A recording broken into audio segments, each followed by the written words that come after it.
ಸರಿಗಮ ವಿಜಯ್ ಅವರು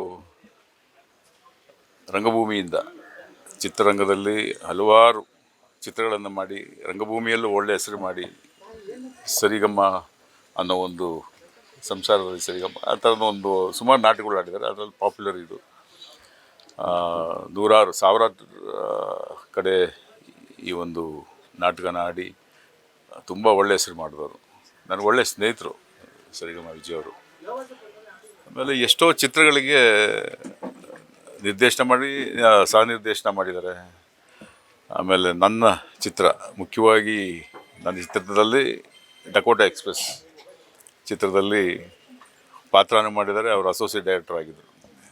ಓಂ ಪ್ರಕಾಶ್ ಅವ್ರ ಚಿತ್ರಗಳಲ್ಲಿ ಹೆಚ್ಚಿನ ಚಿತ್ರಗಳು, ಓಂ ಪ್ರಕಾಶ್ ಎಲ್ಲ ಚಿತ್ರಗಳು ಅನ್ಕೋತೀನಿ, ಅದರಲ್ಲಿ ಅಸೋಸಿಯೇಟ್ ಡೈರೆಕ್ಟರ್ ಆಗಿ ಬರಹಗಾರರಾಗಿ ತುಂಬ ಸಪೋರ್ಟಿವ್ ಆಗಿದ್ದರು ಪ್ರಕಾಶ್ಗೆ. ಸೊ ಈ ಸಂದರ್ಭದಲ್ಲಿ ಅವ್ರನ್ನ ನಾವು ಕಳ್ಕೊಂಡಿದ್ವಿ. ನಿಜವಾಗ್ಲೂ ನನಗೂ ತುಂಬ ನೋವಾಯಿತು ಈ ಒಂದು ವಿಷಯ ಕೇಳಿದ ತಕ್ಷಣವೇ. ಸೊ ವಯಸ್ಸಾಗ್ತಾ ಇದೆ, ಅಫ್ಕೋರ್ಸ್, ಏನು ಮಾಡೋಕ್ಕಾಗಲ್ಲ.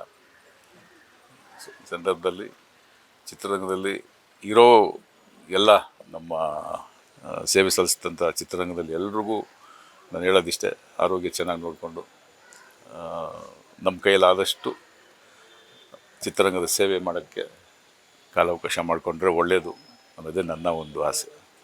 Thank you. ಅದೇ ನನಗೆ ಫಸ್ಟು ವಿಜಯ್ ಅವರು ಈ ಥರ ಕಾಲವಾದ್ರು ಅಂದ ತಕ್ಷಣವೇ ನನಗೆ ಫಸ್ಟ್ ಬಂದಿದ್ದೆ ಡಕೋಟಾ ಎಕ್ಸ್‌ಪ್ರೆಸ್.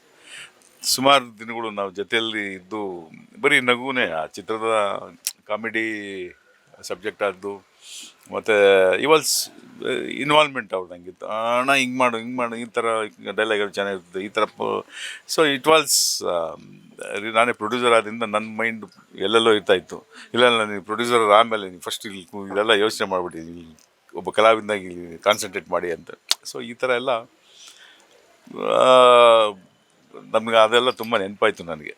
ಸೊ ಇವತ್ತಿಗೂ ಡಕೋಟಾ ಎಕ್ಸ್‌ಪ್ರೆಸ್ ಅನ್ನೋ ಚಿತ್ರ ಎಲ್ರಿಗೂ ಗೊತ್ತಿರೋವಂಥ ವಿಷಯ. It is very good movie, very big hit ಆದಂಥ ಒಂದು ಚಿತ್ರ. ಅದರಲ್ಲಿ ಎಲ್ಲ ಕಲಾವಿದರು ಇದ್ದಾರೆ. ಸರಿಗಮ ವಿಜಯ್ ಅವರು ತುಂಬ ಮುಖ್ಯವಾದ ಪಾತ್ರವನ್ನು ವಹಿಸ್ಕೊಂಡಿದ್ರು.